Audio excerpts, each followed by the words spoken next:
তুমি দেখে নিও, জীবনের দেয়ালে ঝুলে থাকা দুঃখগুলো মুছে যাবে, হতাশাগুলো অনেক দূরে চলে যাবে, বেদনারা অজানায় বাসা বাঁধবে, নিরাশাগুলো বিদায় নিবে ঠিক সেদিন, যেদিন তুমি মন থেকে মেনে নিতে পারবে যে জীবনে যা হবার তাই হয়েছে, আর ভবিষ্যতে তাকদিরে যা লেখা আছে তাই হবে।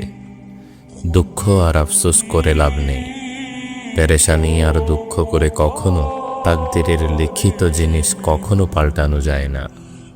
তবে তুমি কি জানো, যে মন তাকদিরকে গ্রহণ করতে শিখে সেই মনই প্রথমবারের মতো আল্লাহর রহমতের আসল স্বাদ পায়। কারণ যেটা চলে গিয়েছে সেটা হারায়নি, বরং তোমার জন্য আল্লাহর রহমতের দরজা খুলে দিয়েছে। আর যেটা এখনো আসেনি সেটার জন্য আফসোস নয়, বরং আল্লাহর উপর অন্ধ ভরসা রেখেই অপেক্ষা করতে হয়। তুমি দেখে নিও, যে চোখ কেঁদেছে হারানোর জন্য, একদিন সেই চোখই হাসবে আল্লাহর দেওয়া নতুন কোনো নিয়ামতে।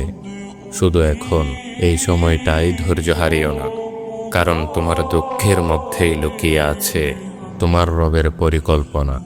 এবং রব কখনো বান্দার কান্নাকে অপচয় করেন না, তাই কখনো